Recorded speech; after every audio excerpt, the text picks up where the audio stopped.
Bienvenida acá a la Casa del Gobierno de la Ciudad.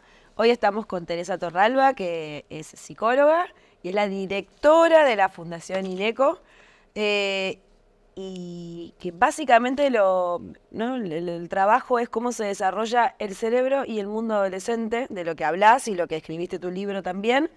Y la primera pregunta que tenemos, que nos cuentes un poquito por qué te interesaste en esto, ¿no? En el mundo adolescente, donde están todos hablando de niñez. ¿Por qué en el mundo adolescente? Bueno, básicamente la respuesta más corta es porque cuando mis hijos se transformaron en adolescentes y yo no podía entender lo que les pasaba, yo dije, yo tengo que poder entender lo que sucede en ese cerebro. Soy científica, estudio y me dedico a estudiar el cerebro. Hace 1000 años hace mucho que estudio el desarrollo del lóbulo frontal. Esa es mi área de especialización. Yo tengo un doctorado en neurociencias y mi doctorado justamente fue entender cómo funciona el lóbulo frontal en varias patologías. Y el lóbulo frontal, increíblemente, tiene mucho que ver con el entendimiento de la adolescencia. ¿Por qué? Y gran parte de lo que yo trato de explicar en este libro, que se llama Cerebro Adolescente, que ya salió hace varios años y que ahora pronto sale su actualización, uno nuevo, lo que hago es explicar cómo este desarrollo del lóbulo frontal en la adolescencia se da lentamente, que el cerebro de las personas termina de desarrollarse recién a los 25, 30 años, por lo cual durante la adolescencia este lóbulo frontal está muy inmaduro. Y que gran parte de las respuestas, yo como madre y como científica, que buscaba era, bueno, ¿cómo puedo entender mejor las conductas, los pensamientos, las emociones de los adolescentes en pos de entender lo que sucede dentro de esta caja negra que es el cerebro, ¿no? O sea, vos me decís que hasta los 30 años se desarrolla el lóbulo frontal, o sea que cuando tenemos 15, 16, 17 años estamos en plena ebullición de emociones, Y ansiedades. exactamente, y ese lóbulo frontal, o sea, si te puedo explicar en cortito, nosotros tenemos el desarrollo del cerebro se da de atrás para adelante y lo último que se desarrolla es la parte frontal, que está como detrás de nuestras órbitas de los ojos. Eso termina de desarrollarse recién entre los 25 y 30 años con ese tiempo que no sabemos bien, 27, depende en lo personal. ¿Y qué sucede? En la adolescencia tenemos este torbellino emocional que sucede, que se da desde las áreas del cerebro más primitivas relacionadas con las emociones, que sí están muy desarrolladas en la adolescencia, y un lóbulo frontal que es el encargado de el control inhibitorio, la empatía, ponerte en el lugar del otro, el freno, yo le llamo el freno de nuestro cerebro, es el encargado de la planificación, del largo plazo. Todo eso está inmaduro, entonces hay un desbalance en nuestro cerebro, un área emocional hiperdesarrollada, un lóbulo frontal, área racional, área del largo plazo, área de ponerte en el lugar del otro, de la toma de decisión que está absolutamente inmadura. Entonces, en ese desbalance es que sucede el mundo adolescente. Entonces, si uno empieza a entender un poquito mejor esto que sucede a nivel cerebral, que desde ya a los científicos nos apasiona, nos encanta entender cómo funciona el cerebro, pero a la gente común que no es científica también se entiende que hay un desbalance, que en realidad los chicos no es que no se ponen en tu lugar cuando tu hijo adolescente no te avisa que llega 4 horas más tarde de lo que vos creías y casi tenés un infarto vos Sí. por este susto, como me pasó a mí infinidad de veces.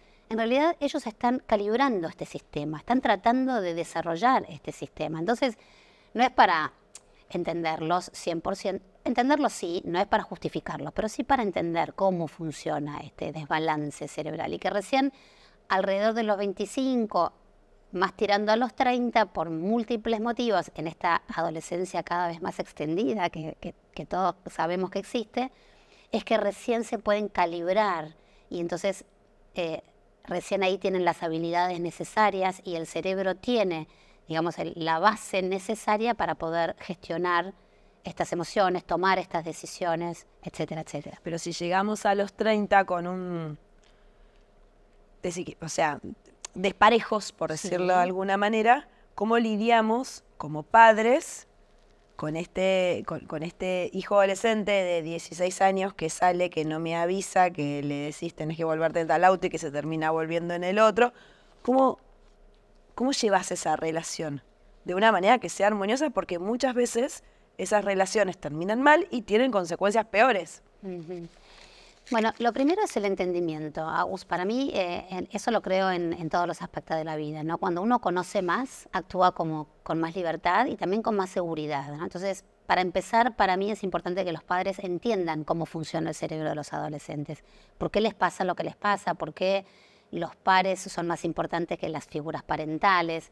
¿Qué pasa con la tecnología? Bueno, un montón de temas que tenemos para conversar, pero cuando uno entiende un poco más y entiende la base, digo, es decir, sobre qué se sustentan estas conductas, podemos, para empezar, ser más comprensivos. Y después, entrenar esas funciones que están inmaduras. Y ese es, para mí, es el gran rol parental. ¿Cómo las entrenas? ¿Cómo las entrenas? Y primero con el ejemplo. Y eso es un montón. Yo sé que son palabras que conocemos muy bien, pero es un montón entrenar con el ejemplo. Es decir, poder poner en palabras, tener las habilidades emocionales para regular nuestras propias emociones y entonces que ellos aprendan a regular las de ellos. Ponernos en el lugar del otro, tratar de entenderlos a ellos para que ellos entiendan que hay que ir entrenando esta función de la empatía, que ellos aprendan a ponerse en el lugar de sus compañeros. ¿Qué pasa si uno recibe o es bulliado, si uno es el que acompaña al que está bulleando? Como poner en palabras, ¿no? Y tratar de que ellos entiendan que uno quiere transmitirles a través del ejemplo, y también es la explicación, ¿no? La racionalidad, estas funciones que después son tan importantes como la autorregulación, ¿no? ¿Qué pasa cuando se enojan? ¿Qué pueden hacer cuando se enojan? Si ellos tienen padres que cuando se enojan gritan, cierran la puerta, dejan de hablarles. Si tienen padres, digo que yo me pongo en ese lugar y también lo soy, o lo fui, ¿no? Pero padres que están todo el tiempo con su celular y están solamente enfrascados en su trabajo o en sus redes, ellos qué están mamando, ¿no? ¿Qué están aprendiendo? Entonces, hay algo que es madurativo y el cerebro requiere tiempo para madurar, pero esa maduración se da mejor si uno la acompaña con el ejemplo y con el entrenamiento. O sea, seguimos siendo los padres en este adolescente la primera referencia que tiene. Increíblemente, aunque a uno le parezca y a grandes rasgos uno creería que los chicos no escuchan lo que nosotros decimos o no nos miran nunca más, que eso es como un duelo también en los padres, ¿no? Que parece, los chicos cuando son chiquitos, los referentes número uno somos nosotros. Hablas de los 30 y yo pienso que esto empieza a pasar a los 10. A los 10, a los 12, claro. Bueno, los chicos cada vez más temprano entran en esta adolescencia, que también hay varios motivos por lo cual cada vez se da más tempranamente. Pero entran temprano a los 12, a los 14, a los 13, y ya los referentes son sus amigos, y ya a vos no te escuchan, no te miran, uno hasta siente que no lo quieren directamente, ¿no? Porque es como que te ningunean, ¿no? Sin embargo, la bibliografía relacionada con lo que es la crianza en general dice todo lo contrario. Los chicos, aunque pareciera que ni te miran, no te respetan, no te escuchan, no les interesás, en realidad están siempre los faros son los padres. Y eso es importante, ¿no? Porque entonces tenemos que entendernos que como padres tenemos que ser modelos siempre, toda la vida, aún en esos momentos donde los chicos parecieran no querer escucharnos, aunque en esos momentos donde los chicos parecieran que los únicos referentes relevantes son sus pares, que a la vez tienen cerebros inmaduros y tienen este mismo desbalance que ellos, ¿no? Y se sienten completamente identificados con eso. Entonces, es un mito que ya hoy se ha derribado, que los padres seguimos siendo referentes de nuestros hijos, aún en los momentos en que ellos están encerrados en su cuarto y nunca no quieren ni siquiera conversar con nosotros, ¿no? Pues tenemos este dato que 1 de cada 7 adolescentes tiene trastornos de ansiedad, depresión. Hoy lo vemos también en los jóvenes de la Ciudad de Buenos Aires. La salud mental pasó a ser uno de los temas más importantes de nuestra agenda. Y en un contexto de mucha información también. ¿Cómo lo estás viendo vos eso? ¿Qué podemos hacer para acompañar también esos procesos? Donde en muchas reuniones te dicen, antes me preocupaba, por ejemplo, el alcohol y un montón de... Hoy ya pasan a ser otras las preocupaciones. Te hablan de otro tipo de consumos, claro, las pantallas. Bueno, ¿cómo lo estás viendo vos eso? Porque Mira, el número es muchísimo. El número es alto, Sí. el número es alto. Hoy hablamos de una especie de pandemia de trastornos de salud mental en toda la población. En los argentinos 1 de cada 5, en los adolescentes hoy se cree que es 1 de cada 7. ¿Y este número fue subiendo en este tiempo? Sí, viste que siempre la estadística es media capciosa, ¿no? Porque suben los números, pero uno no sabe si es que nos estamos mirando un poco más ahora también, ¿no? Claro. Estamos prestando más atención, ¿no? Y eso es otro de los consejos más importantes, creo, que tenemos que tener como sociedad, como familia y como padres, ¿no? Es mirar un poco más en detalle. Y como miramos más, estamos más atentos, y si estamos más atentos, la detección es mayor. Entonces, no estoy muy segura. Obviamente la pandemia nos atravesó a todos como población. De hecho, este número queda post-pandemia. Post-pandemia, totalmente. Post-pandemia. Eso es cierto. Por eso, la pandemia tuvo su trabajo en todo esto, pero bueno, es cierto que también que estamos prestando más atención y que estamos midiendo un poco más, ¿no? Y eso también. Ahora, como yo te decía que el cerebro adolescente tiene 2 características que para mí son importantes, y antes de responderte a tu pregunta. La primera es que es tremendamente plástico el cerebro del adolescente. Entonces, esta es la parte linda, es decir, la adolescencia es una segunda oportunidad de plasticidad del desarrollo. ¿Esto qué significa en nuestra vida? Nosotros tenemos 2 momentos de plasticidad del desarrollo, que por ahí lo has escuchado. Los chicos cuando nacen, cuando son esponjas, ¿no? Que uno tiene que brindarles estímulos emocionales, sociales, cognitivos, todos aquellos que uno pueda para que este cerebro crezca de manera casi única en la vida, en los primeros meses de vida. Y eso estaba muy bien y nosotros lo conocemos bien, se llama, por un lado, la sinaptogénesis, es decir, hay muchas sinapsis, conexiones neuronales cuando los chiquitos, los bebés tienen los primeros meses de vida, y además lo que se llama poda neuronal, que es todo lo que no se usa se pierde en la primera infancia. Y por eso es que siempre los primeros 60, 90, bueno, hay 120 días, sí, son los más importantes. Son importantísimos. Yo no sé si te diría los más importantes, pero son muy importantes. No hace tanto, gracias a la tecnología, hemos aprendido que en la adolescencia hay un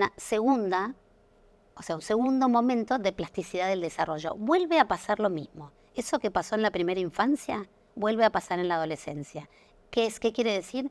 Que el cerebro se vuelve de vuelta tremendamente plástico a el exterior, a los estímulos. Y es la segunda vez y la última vez en el desarrollo total de nuestro cerebro, donde tenés la oportunidad de tener un cerebro tremendamente plástico para todas aquellas oportunidades que vos le presentes. Y a la vez es plástico para lo bueno y también para lo malo. Es decir, cuando aparecen factores de riesgo, como puede ser el consumo de sustancias, el consumo de tecnología, relaciones interpersonales que afectan la salud mental, es decir, se vuelve vulnerable también, ¿no? Como una masilla. Entonces, tenemos un cerebro que por un lado es único, porque es una oportunidad espectacular para brindarles aquellos estímulos y que se generen las conexiones cerebrales, esta sinaptogénesis, y la poda que siempre viene, que es la pérdida de aquellas conexiones que no se usan, que eso es economía de recursos. Nuestro cerebro es casi un milagro, ¿no? Cómo funciona. Y lo que no se usa se descarta, porque no queremos gastar energía en aquello que no se está utilizando. Eso es muy bueno. Y también viene el lado B, y el lado B tiene que ver con esto que vos me estás preguntando, es decir, se vuelve vulnerable, el 50% de los trastornos en salud mental aparecen en la adolescencia. ¿Y qué podemos hacer nosotros? Bueno, los más frecuentes, obviamente ya los nombraste, la depresión, la ansiedad, los trastornos por consumo, ¿no? Y a veces los trastornos vinculados con la alimentación, especialmente en las mujeres, ahora un poco más en los varones también. Pero estos son como los grandes temas, ¿no?, de los adolescencia. Pero bueno, ansiedad y depresión son muy altos en este momento. ¿Y qué podemos hacer? Y ahí de vuelta, nosotros como ejemplos, nosotros como modelos, el colegio, la comunidad, el mundo que rodea la etapa que rodea la etapa, que el cerebro tiene la oportunidad de volver a incorporar esto que decís vos, oportunidades. Sí. Y está la escuela, los amigos, la comunidad. Los amigos, la comunidad, digamos, de salud alrededor, la familia, por supuesto. Todos ellos tenemos que estar, primero que tenemos que entrenarnos en la detección de señales de alarma, ¿no? Y para mí eso es muy importante. Como padres, Y yo siempre lo cuento en mis charlas, que a mí en primera persona me pasó de dudar si una conducta es normal o hay que pedir ayuda. Yo, aún siendo psicóloga, especialista no estaba segura si lo que estaban transitando uno de mis hijos era normal o en realidad se había pasado un poquito de la raya, ¿no? Y se había que consultar. Y ahí parte del porqué de la escritura de este libro y de estudiar tanto estos temas tenía que ver también con esto, como ser muy clara para mí, para mis pacientes, para los familiares, en cuándo hay que consultar y cuándo es normal y cuándo no. Porque claro, los adolescentes viven con una intensidad emocional que uno no sabe si en realidad hoy están tristísimos y mañana están felices. Y vos decís, wow. Pero bueno, ¿qué distingue lo normal de lo patológico? De donde tenés ¿Cuándo que se pedir nos debe ayuda? encender esta alarma para preocuparnos? Esta alarma tiene que ver con 3 palabras. Uno es la frecuencia. Cada cuánto aparecen estos síntomas. El síntoma sería, pongámosle, estar triste. ¿Cuánto tiempo está triste? ¿Es una vez cada tanto que está un poco bajón? ¿O en realidad pasan más de 2 semanas, que es un término, o sea, es un tiempo, una durabilidad importante? Es decir, si hay 2 semanas que nuestro hijo sí presenta esta conducta de tristeza, la alarma se le enciende. Entonces tiene que ver con, por un lado, la duración, frecuencia, intensidad, es decir, cuán triste está mi hijo. ¿Está medio caído o realmente no quiere salir de la cama, no quiere ir al colegio? Tiene un impacto, y la tercera palabra es el impacto que tiene, ¿no? ¿Cuánto impacto tiene lo que le pasa sobre su vida? ¿Dejó de ir al club? ¿Dejó de jugar con sus amigos? ¿No quiere ir al colegio? ¿No quiere sentarse en la mesa con nosotros para comer? Es decir, si le cambió, no quiere tomar mate con los chicos que siempre lo hacía. O sea, cuando cambia su conducta, cuando impacta en su vida, hay que salir a pedir ayuda, consultar. Que eso no quiere decir que el chico esté padeciendo un trastorno en la salud mental, que puede tenerlo. ¿Por qué no? Digo, también bajar este estigma, ¿no? O sea, podemos tener una hepatitis, podemos tener, bueno, no sé, quebrarnos una pierna, pero tener un trastorno en la salud mental o estar deprimidos es algo que nos da miedo. Que te etiqueta en algún etiquetan. punto frente al grupo también. Te podría sí, etiquetar, sí. pero tenemos que seguir apuntando a desestigmatizar. Es decir, bajémosle un poco los decibeles a las etiquetas de los trastornos de la salud mental. Porque podemos tener un episodio depresivo, podemos estar ansiosos, y también tenemos que distinguir, podemos tener trastorno por déficit de atención, podemos tener una bipolaridad. O sea, hay muchas cosas que pueden estar pasándonos, o un trastorno de la conducta alimentaria, que es muy frecuente. El trastorno de déficit de atención y todos estos que nombrás, lo que vemos y dentro de lo que son las comunidades de padres, que hoy pasa mucho más, hoy te derivan a una consulta automáticamente. Sí. Entonces, ¿cómo ves también a las escuelas, ¿no? Al mundo educativo afrontando todo esto que está pasando? Nosotros vemos que el mundo adolescente, la comunidad de niños y adolescentes en general, a veces va mucho más rápido de lo que la escuela hoy puede acompañar, y claramente para mí los padres despertaron también a la comunidad directiva de las escuelas de tenemos que llamar a gente que nos explique.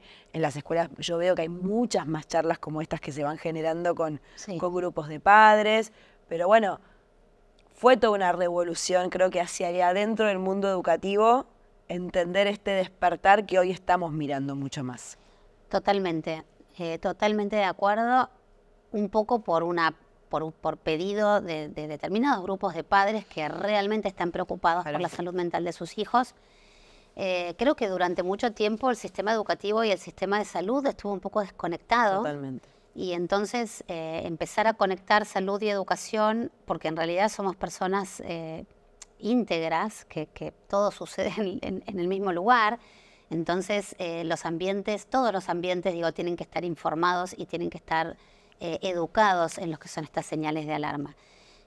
Nosotros, bueno, creo que saben, estamos trabajando fuertemente con el gobierno de la ciudad en un programa grande sobre salud socioemocional, donde los chicos de tercer año están recibiendo talleres sobre salud mental, sobre conversaciones difíciles, que es otro gran tema, que es los chicos adolescentes se encuentran muchas veces frente a conversaciones complejas que tienen que empezar a identificar sus propias emociones, identificar sus pensamientos.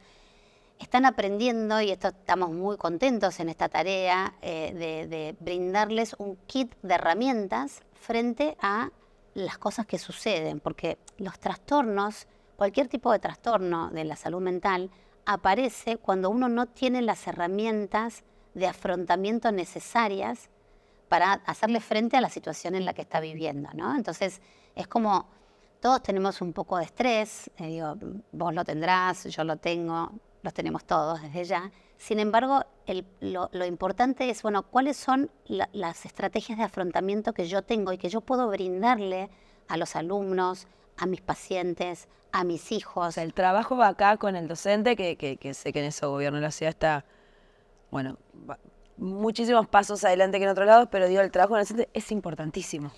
Es fundamental, entendiendo Porque que... hoy tenés un docente también con mucha demanda. Sí.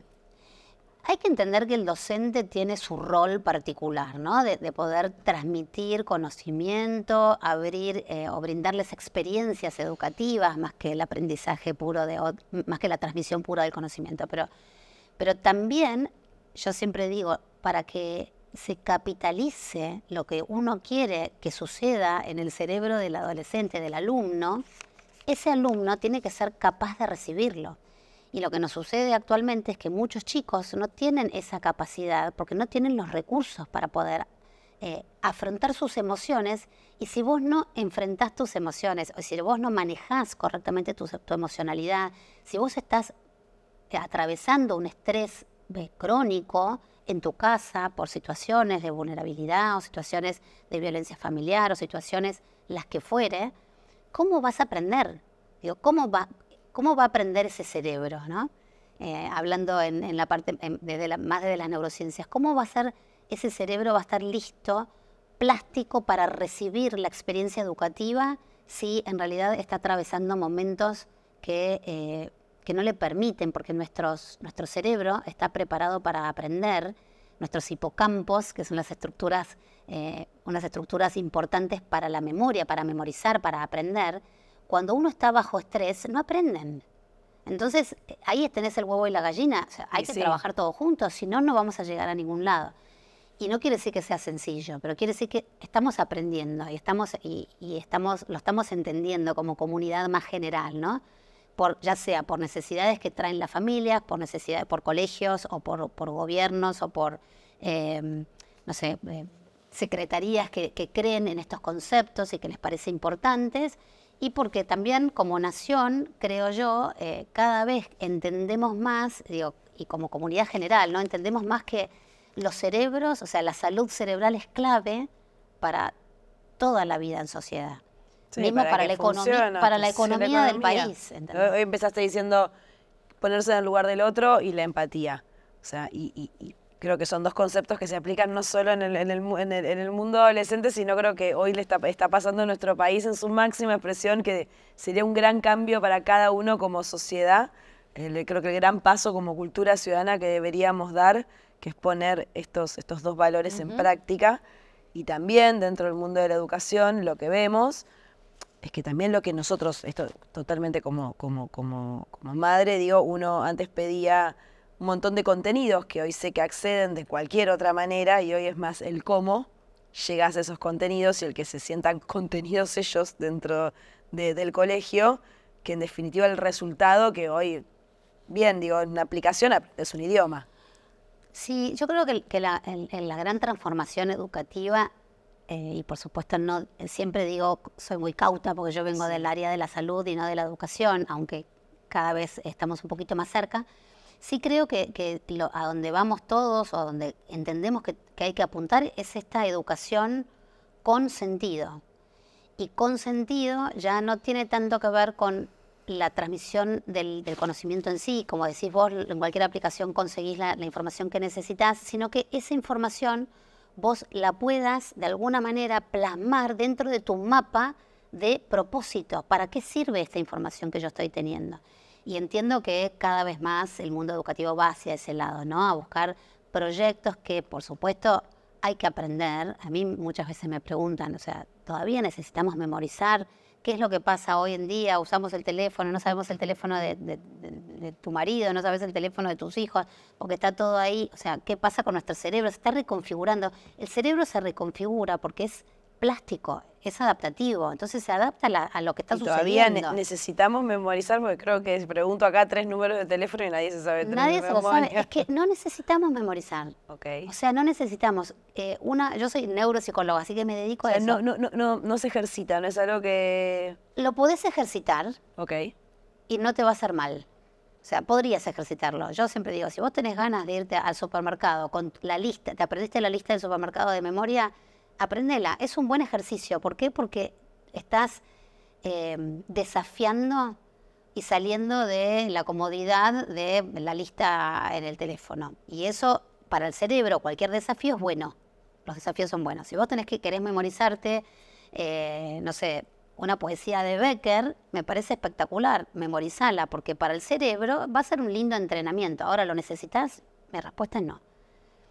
Ya hoy no necesitamos ser mejores buscadores de información, ¿no? Entonces vos tenés que ser más rápida para preguntar mejor, tu cerebro tiene que ser mejor para desafiar la inteligencia artificial, para poder ser crítica frente a la inteligencia artificial, porque la inteligencia artificial hoy te da todo. Sí. Te la da todo, digo, y yo pruebo un montón de cosas con la inteligencia artificial, con el ChatGPT, y te da todo y te arma lo que vos quieras armar. Ahora, ¿te lo hace bien? No te lo hace bien, pero solo nuestro propio cerebro, o sea, el desafío que tiene nuestro cerebro es ser crítico frente a cosas que ya hoy te las dan en forma automática, ¿no? Entonces, hace falta memorizar. ¿Y qué es la fotosíntesis? Como siempre usamos el mismo ejemplo, pero si tenés ganas que lo aprendan, pero en realidad es mucho mejor que entiendan otros conceptos relacionados con la fotosíntesis. Porque esa definición la encontrás en 2 minutos donde quieras. Y capaz en 2 años te olvidas y te vas a volver a buscarla y la vas a volver a encontrar. Sí, si yo te la pregunto a vos, no te la voy a preguntar, te prometo, pero no queremos saber me acuerdo solamente cuando era chica que me lo enseñaron. Te lo enseñaron, Claro. pero después no lo necesitaste. Vos entendés que tiene que ver con algunas cuestiones. Entonces, creo que el gran desafío hoy, también, para cerrar este tema de la cultura educativa, tiene que ver con por supuesto, por un lado, conocer los conceptos vinculados con las señales de alarma, para mí, de los chicos, porque tienen que cuidar los alumnos, los cerebros de los alumnos, la salud mental de sus alumnos, para que puedan absorber mejor esta educación con sentido, que es la que tienen que dar hoy los colegios, ¿no? Que yo creo que alguna vez leí un artículo donde decía que los chiquitos de 3 años, y nos pasó a las 2, cuando nuestros hijos chiquitos iban al jardín de infantes, que estaban felices por ir al colegio. Felices, o sea, no querían faltar. Era raro que quisieran faltar y venían y te contaban lo que habían aprendido. Te lo siguen contando seguramente los chicos de 3 años. Ahora, al chico de 4º año, del último año de colegio, preguntarle qué aprendió ese día. Probablemente nada, o sea, no les interesa lo que aprenden en el colegio. Entonces ahí hay algo de la cultura educativa que tenemos que tratar de ir transformando en virtud también de la transformación que se va dando en esta sociedad y en estos chicos y en estos cerebros adolescentes, ¿no?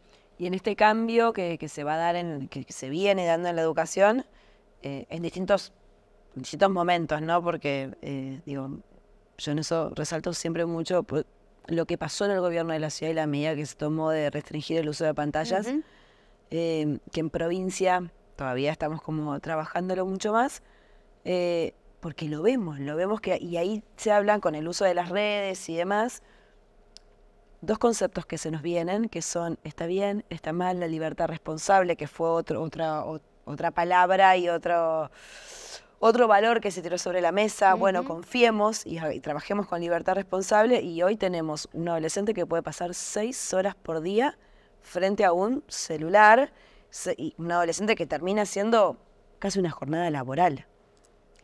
Sí, es tremendo.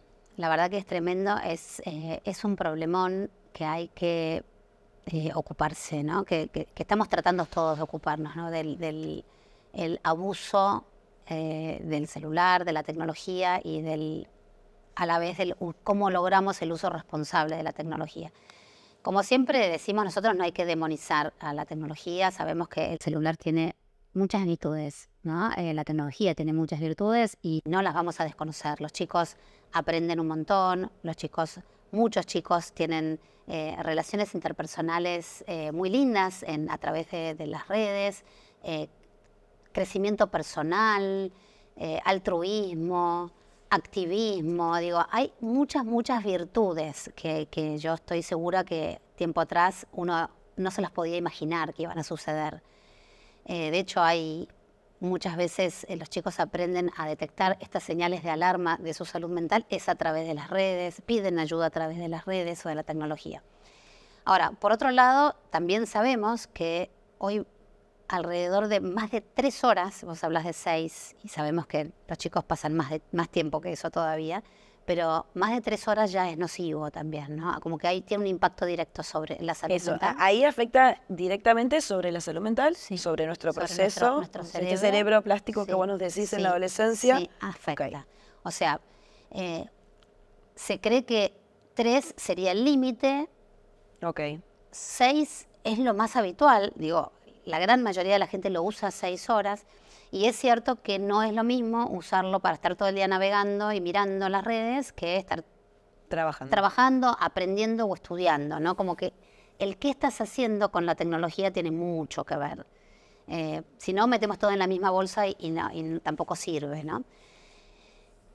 Para mí hay algunos puntos muy importantes que hay que considerar con respecto al uso del celular. Primero, o de las redes sociales o de la tecnología en sí. Primero, yo como neuropsicóloga tengo que decir que dinamita la atención. O sea, el proceso atencional, que es poder prestarle atención para poder aprender información, se está transformando, porque ahora los niveles de atención son cada vez más cortos y entendemos que por el tipo de material que los chicos ven en los diferentes tipos de redes sociales, la atención tiene que ser cada vez más corta, ¿no? Y si no, se pierde.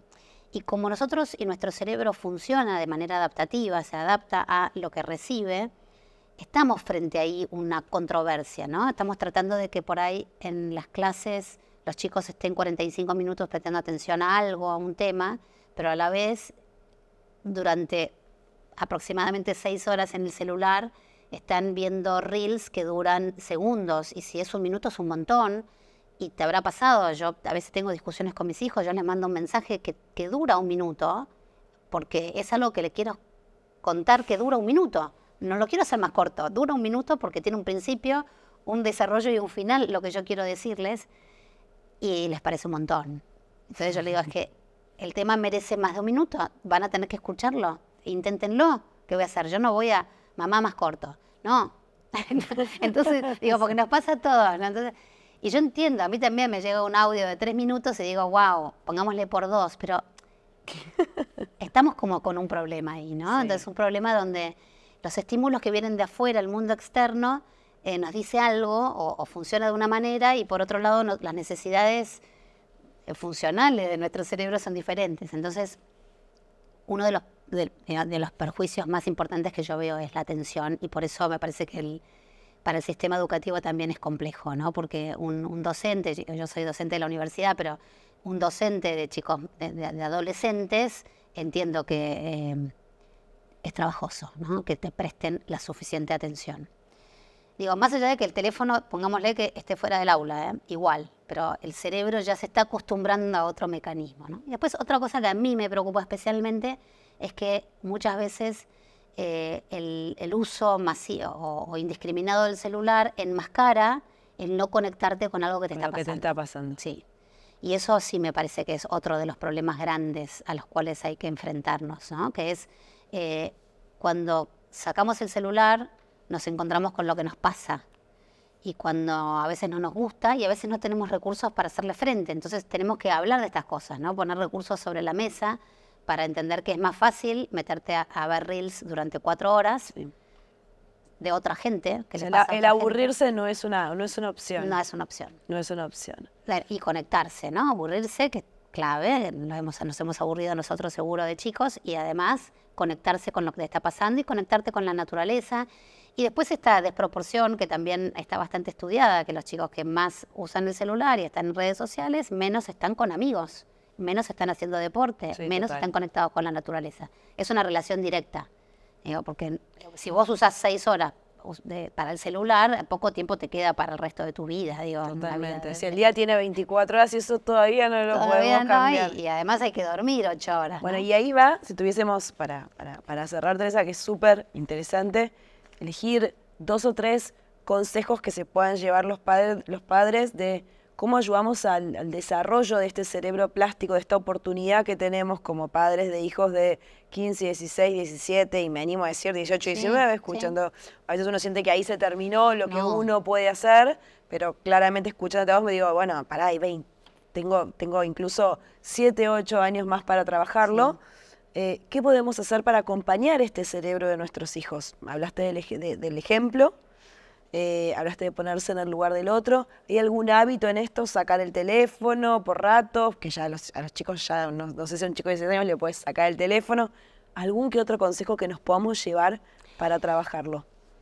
Sí, a grandes rasgos, yo primero me parece que volver a darle la luminosidad que tiene la adolescencia y quitarle la catástrofe, ¿no? Sí. Eso es lo primero que a mí me gusta decir con respecto a esta etapa. Recordar lo lindo. Recordar ¿no? lo lindo que Bien. es y entender que también termina, ¿no? Como que uno no quiere que termine la etapa en que los chicos son chiquitos, porque cree que Sí. esa es la más linda. La adolescencia es espectacular porque aparecen nuestros verdaderos hijos, ¿no? Porque se transforman en personas con su propia personalidad, con su propia autenticidad, diferentes a lo que vos pensabas que iban a ser.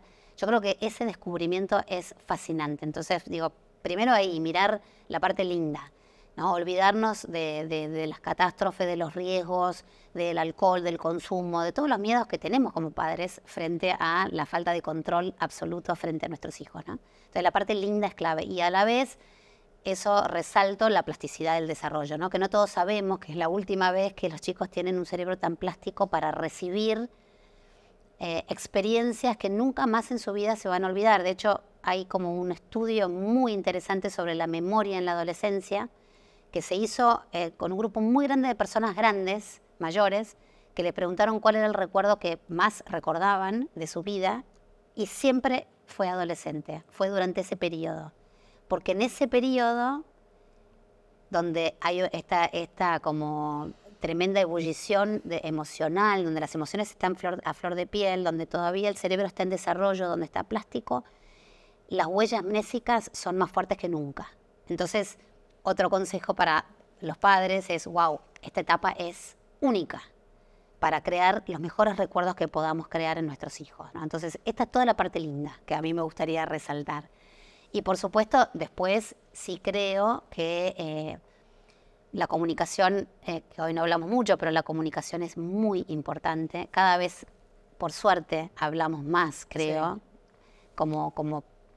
Como comunidad en general está el tema sobre la mesa y entonces ya los padres y los hijos pueden empezar a hablar un poco más, o sea, mirar qué necesitan, hablar de lo que se necesita y enseñar con ese ejemplo también esta comunicación asertiva para poder entenderlos mejor, que eso no quita,